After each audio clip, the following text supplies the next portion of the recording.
Olá, pessoal, boa tarde. As pessoas que já estão entrando. Daqui a pouco nós vamos receber o psiquiatra forense, Dr. Guido Arturo Palomba. A live vai ter início às 17 horas, 18 horas, horário de Brasília. E já estamos logados aqui e daqui a alguns minutos vamos começar a live.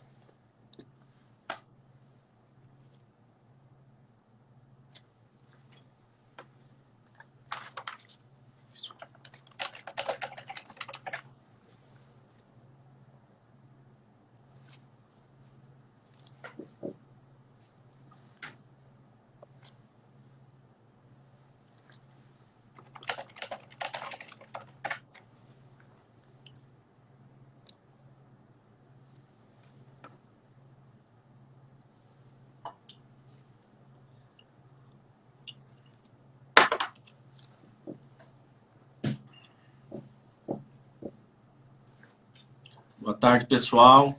Daqui a pouco vai ter início a nossa live.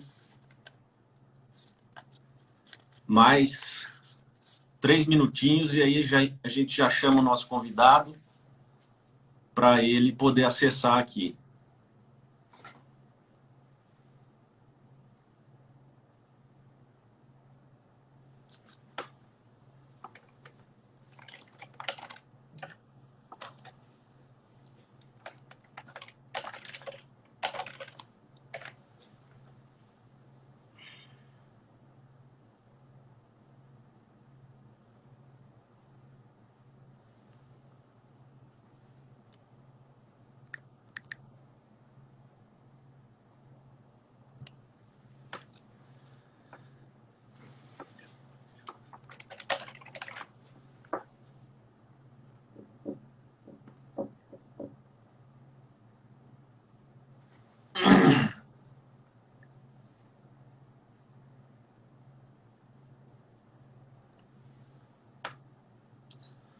Boa tarde, pessoal. Tudo bem? Estou aguardando aqui mais uns minutinhos para a gente começar a nossa live.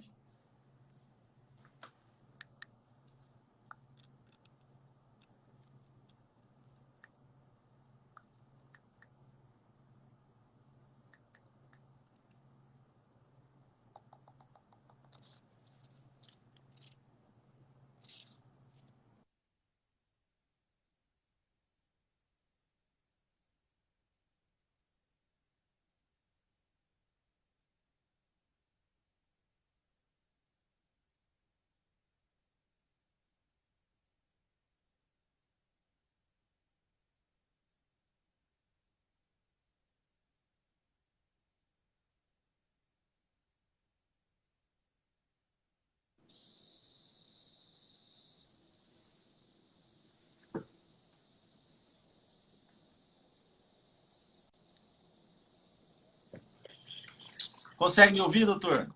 Boa tarde, boa noite. Você tá bom, Zé Tradi? Tudo bem? Graças a Deus. Bom vê-lo, doutor Guido. Da mesma forma, é um prazer muito grande. Bom, acredito que já pontualmente às 17 horas, eu queria aqui, embora o doutor Guido dispense apresentações, eu queria fazer uma breve apresentação. Ele é psiquiatra forense, perito habilitado nos tribunais judiciários de São Paulo, ex-médico-chefe do antigo manicômio judiciário de São Paulo, membro emérito da Academia de Medicina de São Paulo, membro fundador honorário e benemérito da Associação Paulista de Psiquiatria Forense, fundador do Comitê Multidisciplinar de Psiquiatria Forense da Associação Paulista de Medicina, professor convidado de diversas faculdades de Direito, de Psicologia e de Medicina, autor, dentre outros, dos excepcionais livros Tratado de Psiquiatria Forense, Perícia na Psiquiatria Forense, Insânia Firens, Casos Verídicos de Crime e Loucura, dentre outros. Doutor Guido, em nome do Instituto Direito, Democracia e Cultura, eu quero lhe dar as boas-vindas, agradecer o fato do senhor ter aceitado o nosso convite e começar a nossa live, doutor, com a seguinte pergunta. Ronda no imaginário coletivo e está sempre em discussão a figura do psicopata, não é?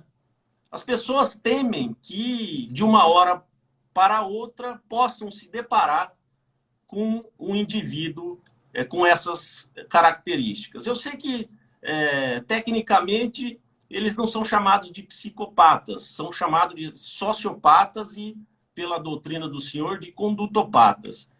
Eu queria que o senhor esclarecesse, numa linguagem acessível, que é própria do senhor, quem são essas figuras, quais são as características dessas pessoas e se a psicopatia pode ser considerada um transtorno da saúde mental. Muito obrigado, meu caríssimo amigo José Tradi, e eu agradeço essa honra de estar participando do Instituto de Direito, Democracia e Cultura. Para mim é um privilégio estar falando com você e com os seus seguidores. E você, logo na abertura, me faz uma pergunta extremamente interessante. E, de fato, eu penso que este assunto que você trouxe, ele merece uma explicação, digamos, simples, objetiva e segura. Porque os psicopatas, que eu chamo de condutopata, e já vou falar por quê, eles foram muito glamorizados no cinema, na literatura. Então, quando se fala em psicopata, eles aparecem como grandes cérebros, pensadores e etc. E não é nada disso. Vamos começar do começo. Não é nada disso. Então, vamos lá. Eu pretendo trazer para você, depois, por gentileza, se eu não conseguir ser claro, me pergunte mais para ficar isso claro. Então, nós temos assim, eu não tenho explicação melhor para dar do que dizer o seguinte: na natureza, nada dá saltos, que é uma lei pétrea. Natura não facite saltos. Ou seja, o fruto amadurece aos poucos, a mentalidade ela vai crescendo e amadurecendo, os neurônios cerebrais se mielinizam aos poucos, a noite se transforma em dia por meio da aurora. Quando acaba a noite, não é ali que começa o dia. Pois bem, tudo isso para falar que na psiquiatria é a mesma coisa. Nós temos, de um lado, a loucura, a doença mental propriamente dita. E, do outro lado, a normalidade mental. E entre a loucura e a normalidade mental, existe um interregno, existe uma faixa. E os habitantes psiquiátricos dessa zona fronteiriça entre a loucura e a normalidade são os tais ditos psicopatas. Pois bem, quem eles são? E o que eles são diferentes dos loucos propriamente ditos, ou os doentes mentais, e no que eles são diferentes dos normais mentalmente, já que eles não são nem loucos e nem normais. Aliás, os franceses, se você me permite, eles têm uma figura muito interessante. Eles chamam de morcegos, porque têm asas, voam e não são pássaros. Tem pelos e não são animais pilíferos. Então, bom, mas vamos lá. A história os conhece muito bem. Desde o 1835, com Pritchard, que foi um médico inglês, ele percebeu que existiam indivíduos que eles não eram nem normais e nem doentes mentais. Então, ele descreveu e deu um nome muito interessante. Eu vou citar os nomes porque eu acho que o nome revela a essência da coisa. Sim. Você fala um cavalo, todo mundo vai pensar, o cavalo, aquele animal grande que tem 4, etc. Então, os nomes são importantes. E o Henri Pritchard, ele disse que eram loucos morais.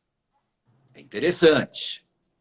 Veio um outro em seguida, chamado Júlio de Matos, português, e ele chamou de loucos lúcidos, que também é um nome interessante.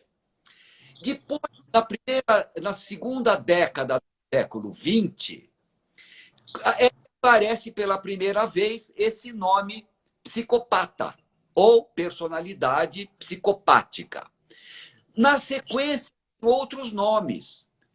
Por exemplo, sociopatas, portadores de transtorno do comportamento. Eu, particularmente, gosto, adoto e uso o nome condutopatia. Por que o nome condutopatia? Seriam os borderlines, doutor? Seriam. É aquele que está na borda, no limite, na zona fronteiriça. É um outro nome. É um outro sinônimo.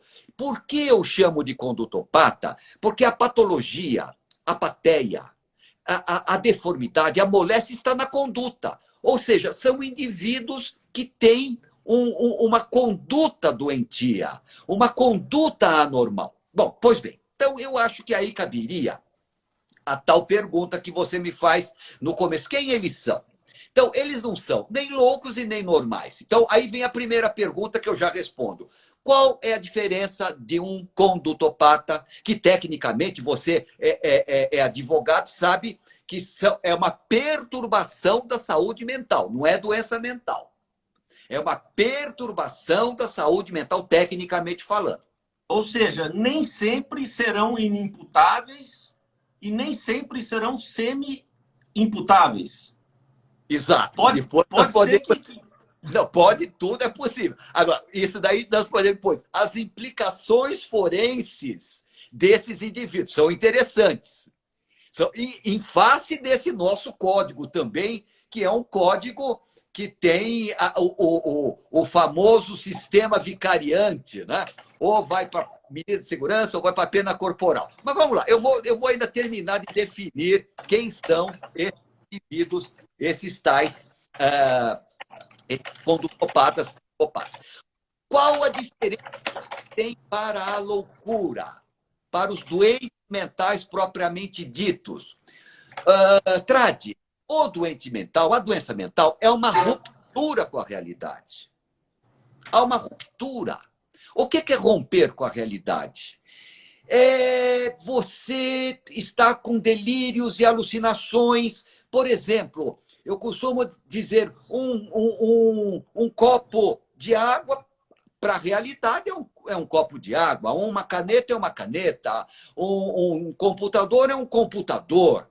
Agora, para o doente mental, tudo aquilo pode ter um outro significado completamente diferente. Por exemplo, pode ser um sinal de que ele está sendo perseguido, ou um sinal que está sendo dado para alguém raptá-lo. Ou seja, ele está com delírio de perseguição, ele rompe com a realidade. Ele escuta vozes que só ele escuta, mais ninguém, que são alucinações auditivas. Ao passo que o condutopata, psicopata, ele não tem nada disso.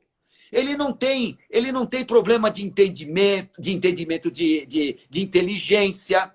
Pode ser um pouco mais, um pouco menos inteligente. Não tem problema de memória, não alucina, não delira, etc. Bom, pois bem. E nem sempre essa figura inteligente, que muitas vezes é vendida pelo cinema e pela literatura, né, doutor? Como o senhor colocou aqui no início. Na maioria das vezes, são pessoas até mesmo com uma inteligência seletiva. Tá. Eles parecem brilhantes porque eles são manipuladores. Mas eu já termino essa minha longa explicação do que eles são, e aí eu termino. Então, nós falamos rapidamente qual a diferença que tem para os doentes mentais. Mas como eles são fronteiriços, então qual seria a diferença que tem para os normais? Já que eles não alucinam, não deliram, vivem em sociedade, etc. Qual a diferença? Muito bem.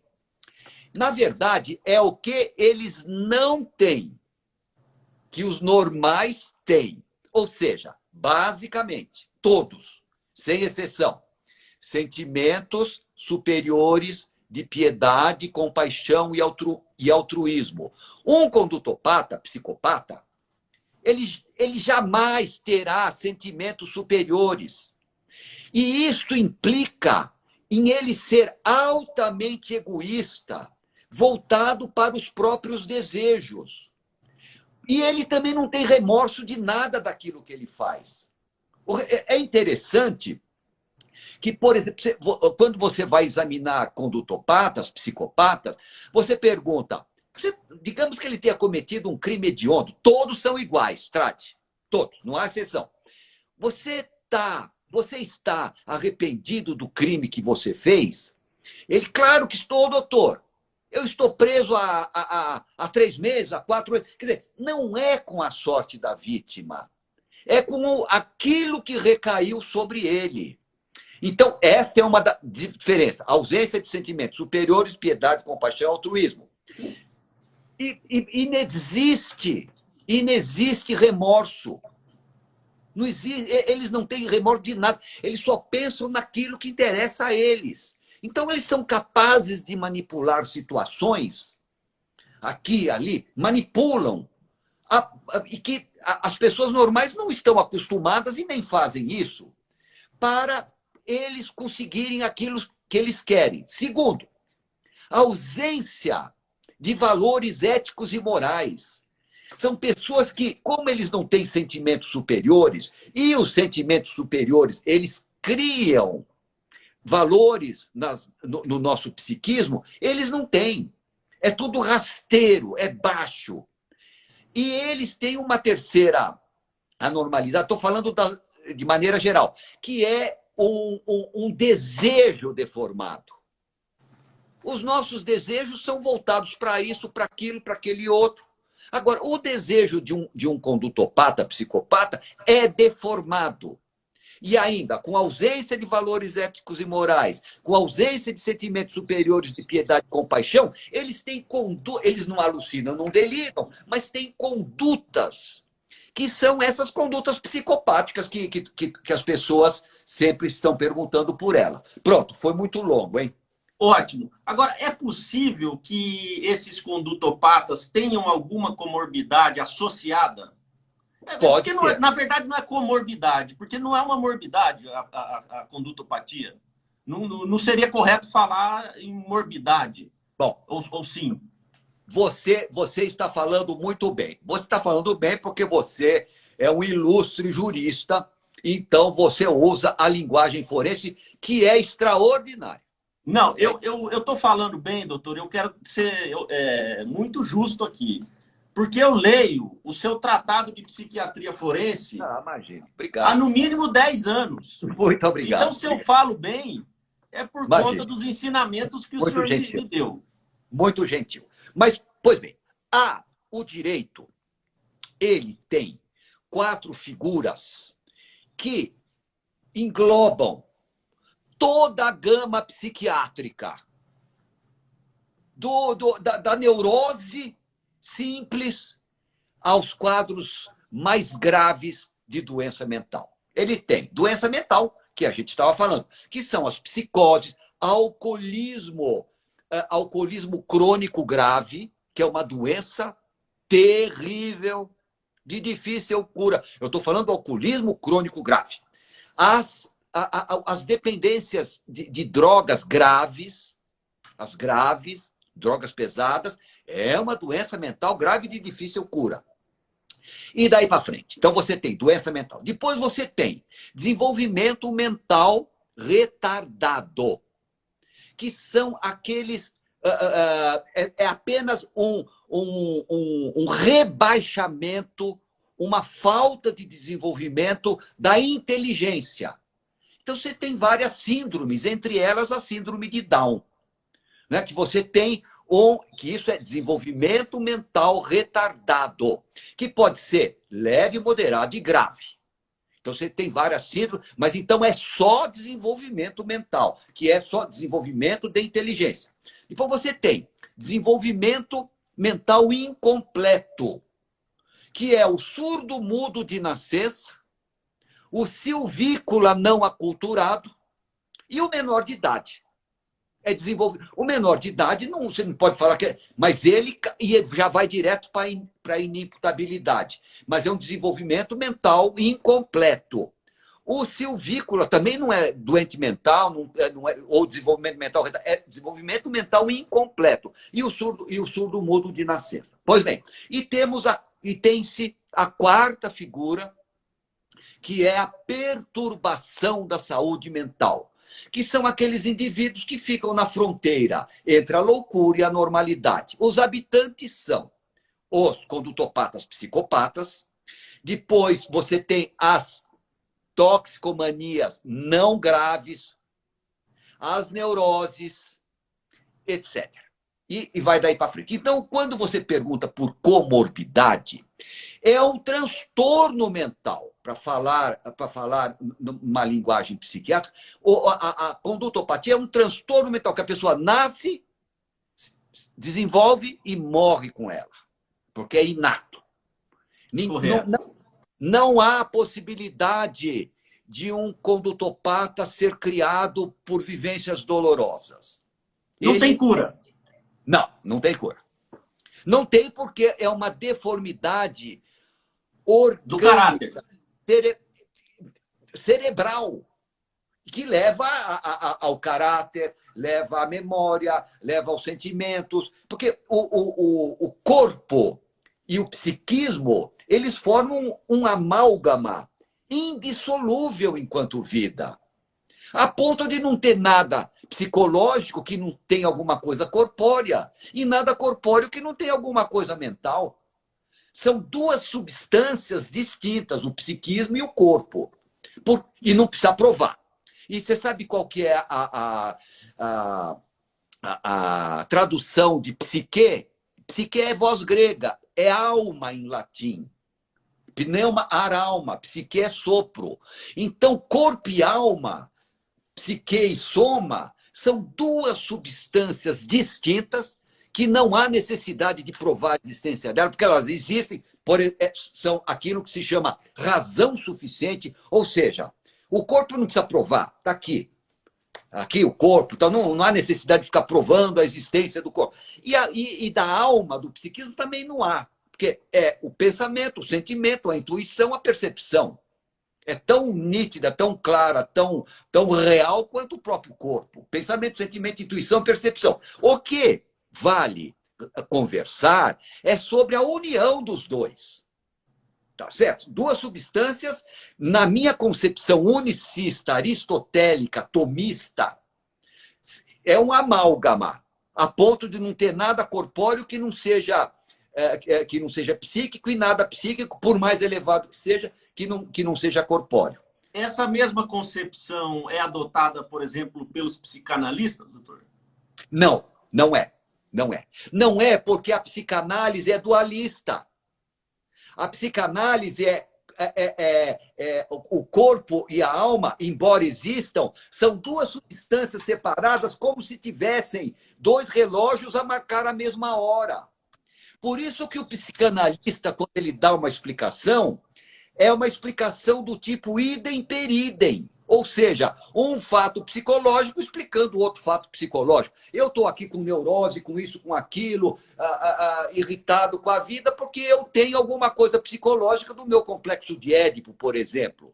Então, a explicação idem per idem, ela é dualista, ao passo que essa nossa é unicista. Tá, correto. Eu estou te perguntando isso, inclusive, porque há aqui um relato no seu livro Insânia Feelings, de um psicanalista que foi morto por uma paciente. Né?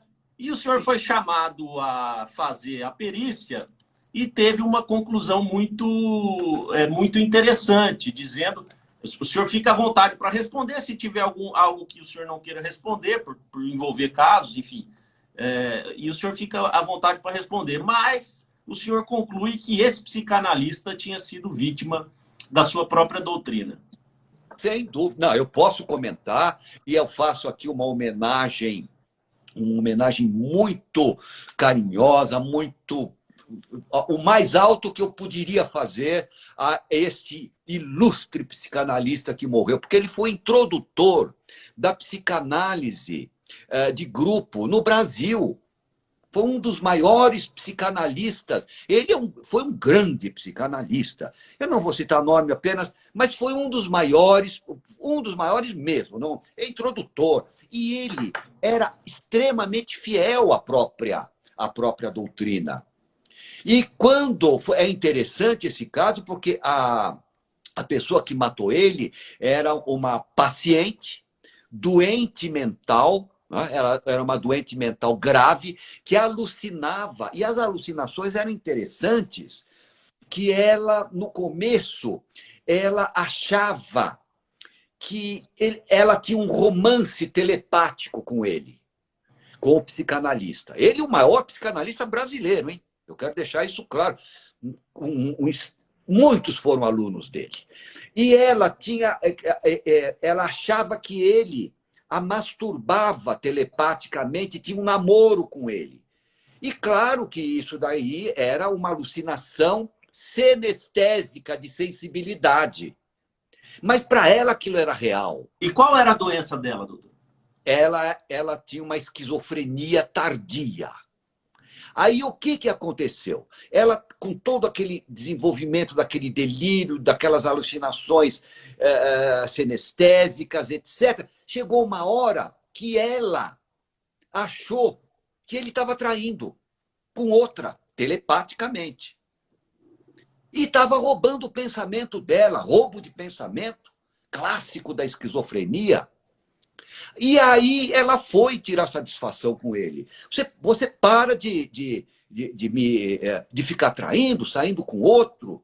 E um dia, à noite, ela chegou 3, 4 horas da manhã na portaria do apartamento dele e falou: você devolve meu pensamento, devolve o meu cérebro. Ele falou: olha, vamos fazer o seguinte, marque uma consulta amanhã de manhã que nós vamos conversar sobre isso. E ele interpretava tudo isso. Isso é loucura, não há interpretação. É preciso internar e dar remédio. Ou dar remédio para ver se baixa. Se não abaixa, vai internar. Bom, pois bem, ela foi. Deu 2 tiros, do jeito que ela entrou, ela saiu. Então, eu faço, de fato, esse trabalho, um trabalho interessante do ponto de vista psiquiátrico forense. E concluo que ele, como um grande psicanalista, ele era fiel à psicanálise que interpreta. Mas por quê? É o psiquismo explicando o psiquismo. Não tem corpo. A psicanálise não tem corpo. Mas é muito interessante. E tem, eu não quero aqui criticar a psicanálise. Eu acho que era uma extraordinária ferramenta quando bem aplicada. Posso concluir a da psicanálise? Pode, claro. Tem um fato interessante, que o Freud, quando ele foi apresentar uma palestra em Viena, que era a casa de Richard Krafft-Ebing, que foi um grande psiquiatra forense, dos maiores, né? O grande Richard Krafft-Ebing estava na banca ali, ele explicando. Quando terminou, o Krafft-Ebing, psiquiatra forense, até hoje, os livros dele lidos a uma distância de 100 anos são extraordinários, ensinam. Correto. Mas o Freud foi lá e falou. Terminou, ele chegou para o Freud e falou assim: olha, tudo isso é lindo, mas parece um conto de fadas. A psiquiatria forense e a justiça precisa muito mais de chumbo do que de asas. Que coisa. Interessante. Que coisa. Interessante. Doutor, o senhor acha, então, que nesse caso dessa paciente que matou o psicanalista, o tratamento deveria ser outro? Ela deveria ser internada, é isso? Na minha concepção, sim. Ela precisaria, ou talvez dando remédio, eu não sou terapeuta, então eu não trato da remédio, eu sou psiquiatra forense. Mas eu, claro, convivo com tudo isso e sei. Eu acho que, por exemplo, se ele tivesse logo no início daquelas ideias delirantes alucinatórias, dado um remédio que na verdade, ele vai baixar tudo aquilo. Não é que vai curar não cura. Ele baixa. É um delírio lítico, ele é um mata-delírio. Ele mata alucinações, mas não cura. Mas aí, pode ser, eu estou supondo, que nada acontecesse. E se não fosse possível, com uma dose de remédio que é possível dar ainda ambulatorialmente, então interna para tratar. Tá. Registra, doutor Guido, a história judiciária brasileira, o caso do Cadu, que veio a matar o cartunista Glaucus e seu filho. Ele foi preso e internado, ficou 3 anos internado e recebeu alta hospitalar. E, em liberdade, ele voltou a cometer gravíssimos delitos, cometeu 2 latrocínios, acabou sendo preso e depois foi assassinado na prisão. Era realmente o caso desse rapaz que foi diagnosticado com esquizofrenia receber alta hospitalar e ganhar a liberdade? Tradi, muito obrigado pela sua pergunta. Eu vou ter que soltar os cachorros em cima dessa... como é que eu vou... Eu não tenho nem... Eu não vou falar, porque às vezes eu me emociono a mais de falar desses peritos improvisados. Na Itália, eles são chamados de piscigatti. Traduzindo, é cabeça de bagre. Então, por aí você já vou chegar lá. O grande problema é que hoje, infelizmente, existe uma decadência da psiquiatria ocidental, que aliás, é meu último livro, mas não é esse o caso. Por que decadência? Porque a psiquiatria, aquela psiquiatria tradicional, psiquiatria clássica, doutrinária, biopsico, sociocultural, que leva em consideração a filosofia, a antropologia, a sociologia e daí para frente, ela foi substituída rapidamente, em 20 anos, 25 anos no máximo, ela foi substituída por uma subcultura de psicofármacos, de receita de remédios para tudo norte-americana, dominada pelas indústrias norte-americanas, pela cultura norte-americana, que é uma verdadeira barbaridade. Eu acho que essa geração de psiquiatras que está hoje aqui, claro, tem muitos que são bons, mas ela é perdida. Agora, o que se faz é investir nos jovens, nos estudantes, porque está nesses estudantes a vingança dessa psiquiatria de hoje em dia, que é absolutamente decadente. Por que esta é uma tragédia anunciada? O matador do Glauco, chamado Cadu, era um esquizofrênico paranoide, daqueles que os médicos costumam dizer de livro. Ou seja, é para ir no livro, é clássico. Não há... É clássico. Aí o que aconteceu? Foi corretamente diagnosticado como portador de esquizofrenia, foi para inimputabilidade, manicômio judiciário, como é o lugar correto, só que lá era o lugar para ele ficar enquanto tempo ele vivesse. Se ele vivesse 30 anos, porque não cessa a periculosidade de algumas pessoas. Não tem jeito. Se colocar na rua, volta a delinquir. Este era um caso emblemático. Aí o que aconteceu? Chegou um piscigatti, né, o cabeça de bagre do perito improvisado, examinou. Ele estava internado. Tinha, mal ou bem, ele tinha comida. Mal ou bem, ele tinha roupa para vestir. Mal ou bem, ele recebia remédios. Então, calmo, lúcido, atento, conversando com o perito, colaborante, não é caso de internação. Então, deu um parecer favorável. Mas é caso de internação não pelo quadro clínico, pela periculosidade. Então, esses psigates, eles não sabem examinar. Eles são clínicos improvisados que vão lá e acham que está calmo, lúcido, atento, colaborante, e então rua. Não é nada disso. A periculosidade tem. Então, o que acontece? Só tem 2 saídas quando isso acontece. E os exemplos não minguam, Tradi. 2 saídas. Ou mata ou morre. No caso dele, matou e morreu. Que coisa, doutor Guido. Doutor Guido, vai ser julgado amanhã aqui em Campo Grande, pelo Tribunal do Júri, um indivíduo que sequestrou a sua vizinha, ele estuprou essa moça que foi sequestrada, ele matou essa moça e violou o cadáver durante 3 dias até desová-lo na rua próximo à sua casa. Ele foi preso, ele é confesso, esse indivíduo, e ele atribui tudo isso ao seu vício em álcool. A gente falou rapidamente aqui do alcoolismo, o senhor disse alguma coisa, e eu queria saber do senhor, o álcool em si, o alcoolismo, ele é capaz de levar o indivíduo a cometer esse tipo de barbaridade? Ou é preciso que esse indivíduo tenha alguma coisa já associada, predisposta? Boa pergunta. Eu queria só saber a idade dele. 21 anos. 21 anos. Tá bom. Bom, porque veja, um alcoolismo crônico numa pessoa de 50, de 40 é uma coisa. Um alcoolismo dito crônico numa pessoa de 21 provavelmente não é alcoolismo crônico. Ele pode fazer uso de álcool, tal, mas não sei. Aí tá aí, 21 não. Bom, vamos lá. Eu não conheço o caso, não estou tendo informação agora, mas o que eu posso dizer é o seguinte, isso com absoluta segurança.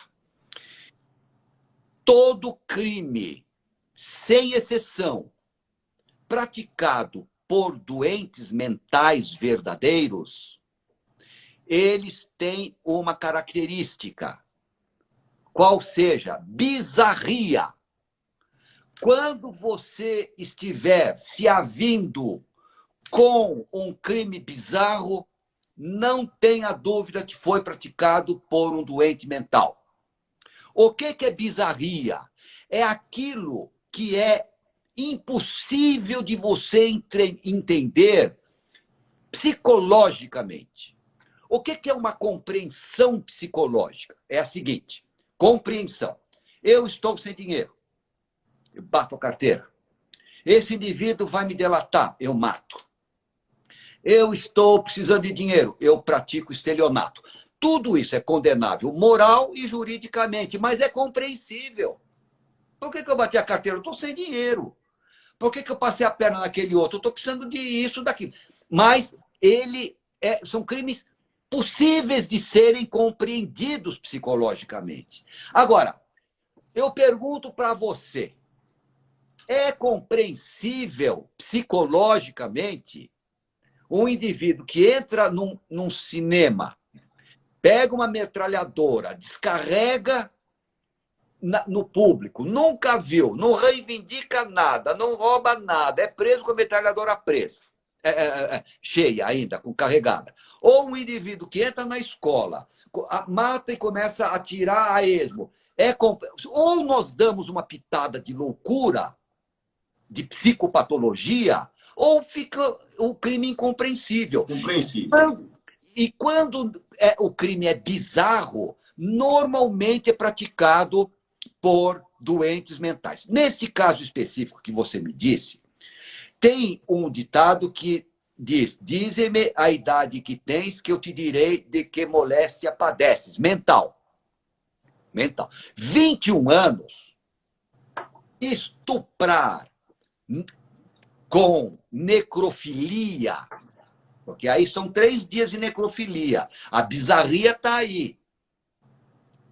Então, é preciso instaurar um incidente de insanidade mental. Agora, eu já emendo. Se, porventura, este incidente de insanidade mental desce esse indivíduo como doente mental e o delito inimputável a ele, dificilmente ele poderia um dia voltar para a sociedade. Porque a chance de voltar a cometer um ato parecido era muito grande. Não precisa ser nem parecido. Há outros igual do Cadu, que você mesmo trouxe o exemplo aqui. Não tem saída. Não adianta. Agora, hoje, Trade, o Ministério Público foge da inimputabilidade tal qual o diabo foge da cruz. Porque parece que é absolver. Ah, 3 anos de medida de segurança. Não! Isso é um erro. Porque o que o Ministério Público tem que fazer, na minha concepção, é, quando vierem aqueles pareceres de verificação de cessação de periculosidade, como no caso do Cadu, que estava dizendo que ele estava normal, é ir para cima, é processar o perito. Porque esses peritos, o que eles precisam é ser processados. Porque no fundo, é essa desgraça que aconteceu com o Cadu, que todo dia acontece uma igual, ou pelo menos uma vez por semana, devido a esses peritos improvisados de quinta categoria, nem peritos são. O que acontece? Eles não são punidos.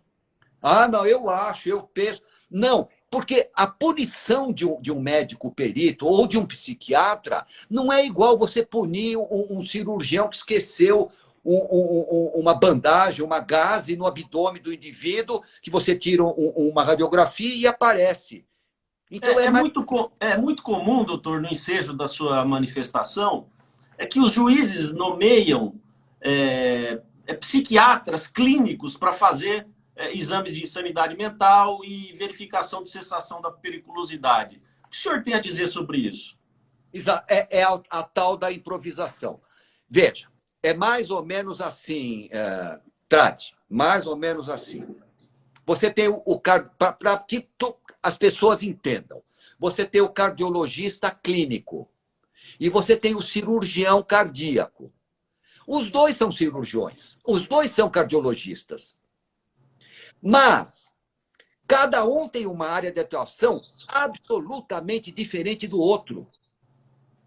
Tá certo? Então, é como se você pedisse para um cardiologista clínico entrar numa sala cirúrgica e fazer uma cirurgia. Ele não sabe nada. Só que ele não vai fazer. Por quê? Porque aparece na hora que ele pega o bisturi, ele já pega errado. E não vai fazer. Agora, na psiquiatria, eles vão fazer bico e dar essas porcarias desses laudos e pareceres imprestáveis que está matando gente. Que está dando o destino errado àquele que precisa do destino certo. Correto, correto. Doutor, agora mudando um pouco o foco da conversa. O tema da live é perfis criminosos. E quando a gente fala de perfis criminosos, a gente lembra de César Lombroso, que é considerado o pai da antropologia criminal. Não é? Mas a doutrina dele hoje é muito contestada pela criminologia crítica, porque se diz que o César Lombroso adotava critérios biológicos e hereditários e que isso talvez configurasse ou configure até mesmo há quem diga que racismo. Né? Eu queria saber, doutor, qual que é a sua opinião? É possível levar-se em consideração critérios biológicos na análise de um transtorno mental ou algo parecido? A sua pergunta foi muito boa, muito oportuna. E eu acho que é preciso, na minha concepção, o seguinte esclarecimento. O César Lombroso, ele tem uma obra monumental. Então, eu penso que a crítica a Lombroso precisa provir de alguém que tenha lido a obra, porque só ficar repetindo catilinárias que lançaram a Lombroso não vale.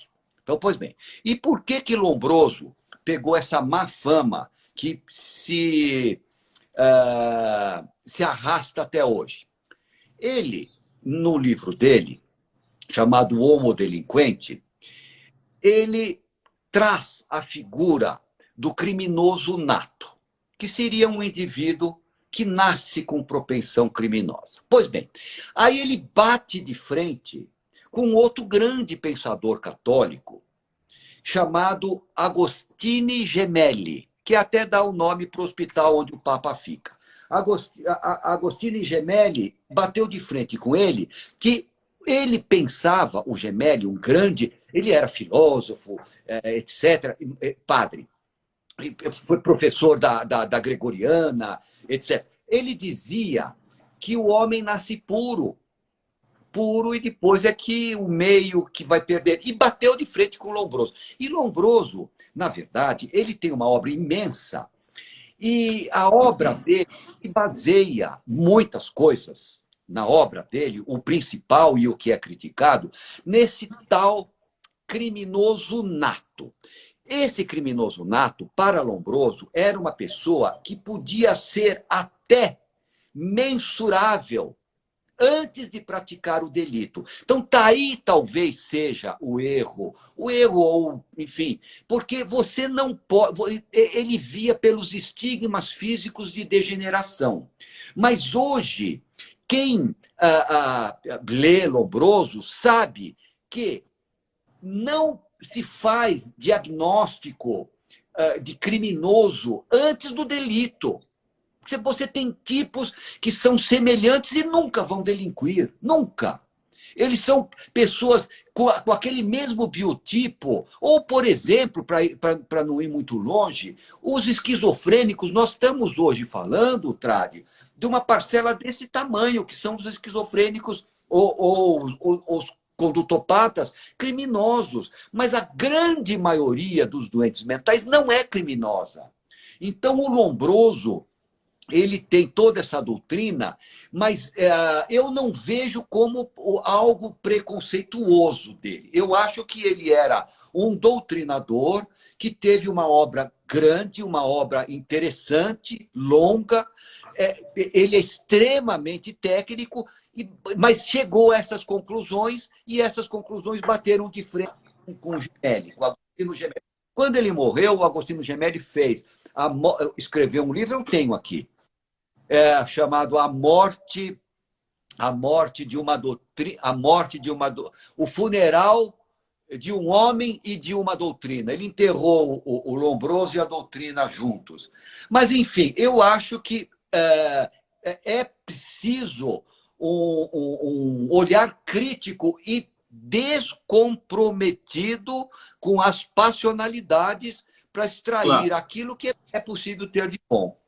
Mas a importância do Lombroso, então, na opinião do senhor, para a psiquiatria forense é grande, digamos assim.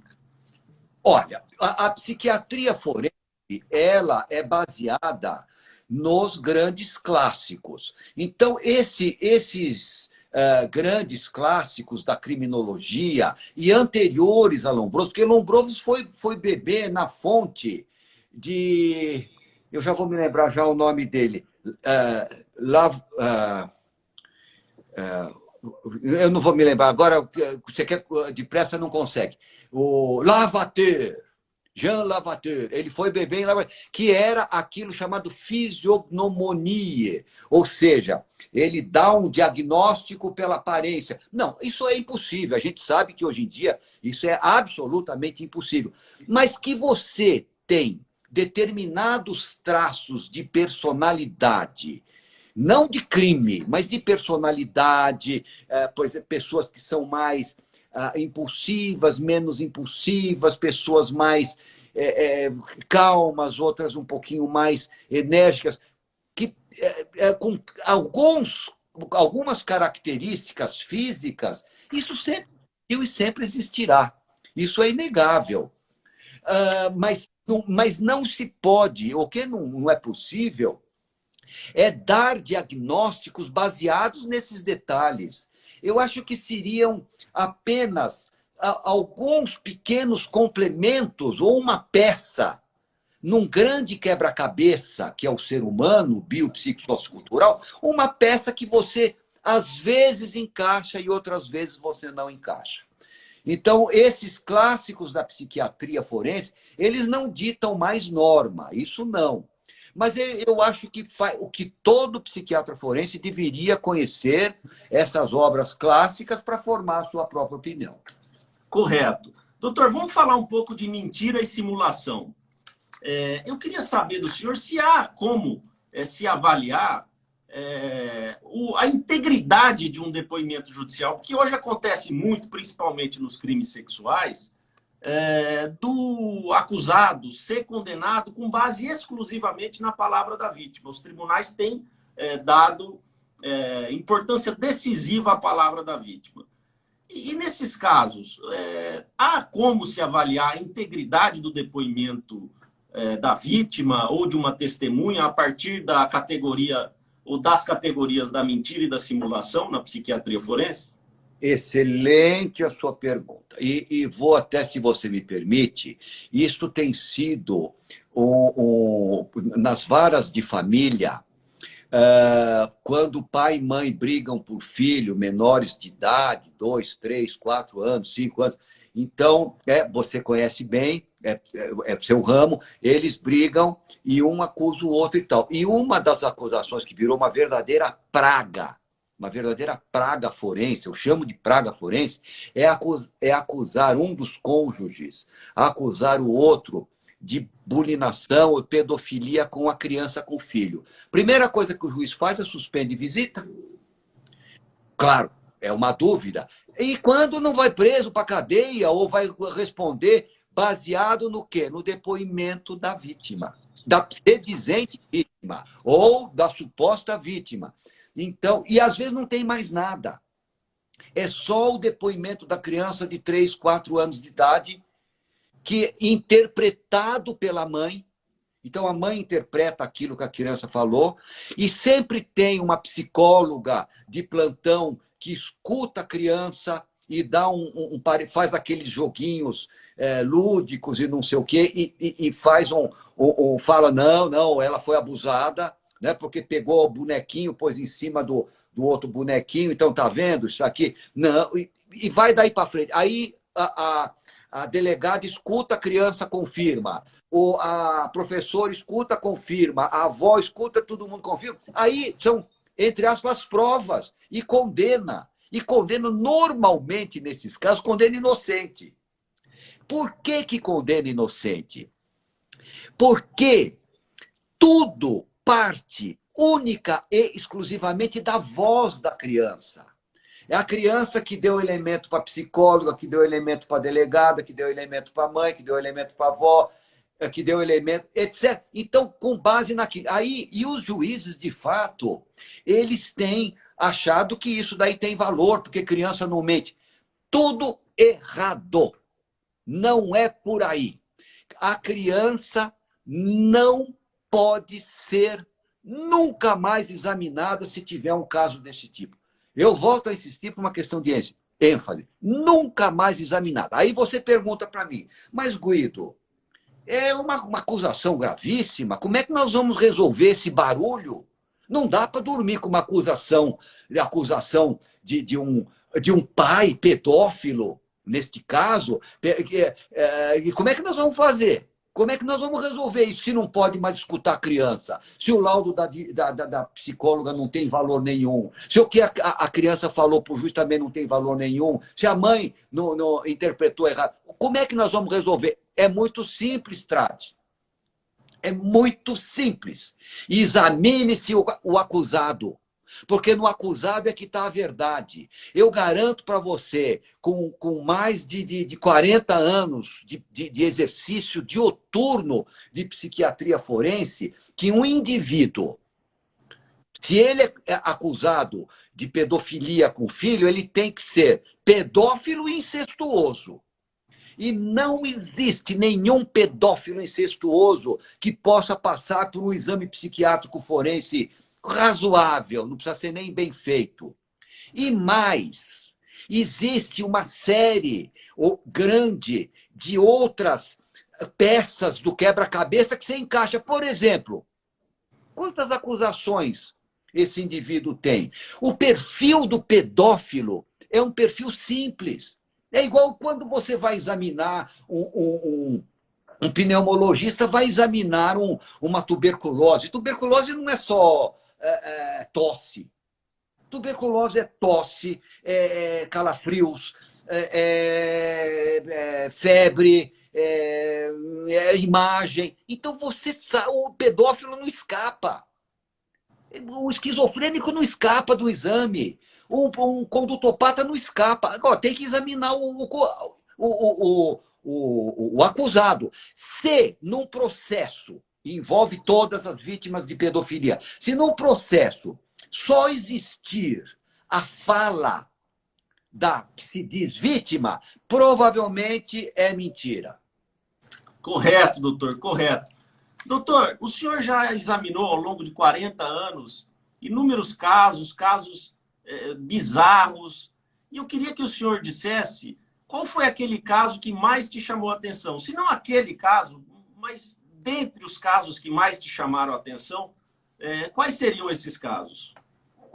Trade, você faz uma pergunta difícil para mim, porque os casos, eu acho que os casos que chamaram a atenção, eles ocorrem por décadas.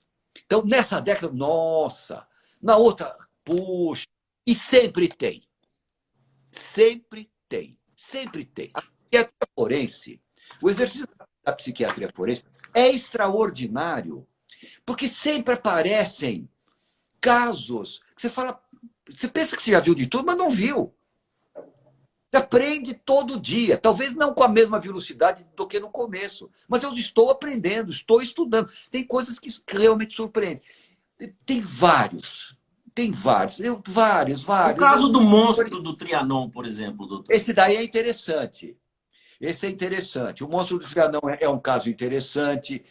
Tem ele é interessante por algumas características, mas não é o mais interessante. Porque ele era um serial como outros quaisquer. Tá. Doutor, tá passando uma série daquele crime da Elise Matsunaga, não é? Se o senhor se sentir à vontade e achar que deve, eu queria uma opinião do senhor acerca desse crime e do comportamento dessa criminosa. Na avaliação do senhor, qual é o transtorno de que ela padece, se é que ela padece de algum transtorno? Boa, Trade. Bom, já que você perguntou, eu me sinto à vontade no seguinte sentido. Tá, eu não vi, mas me falaram, e é óbvio que isso é uma verdade, que está na Netflix, está no cinema, está aqui, está ali. Então eu estou à vontade para falar.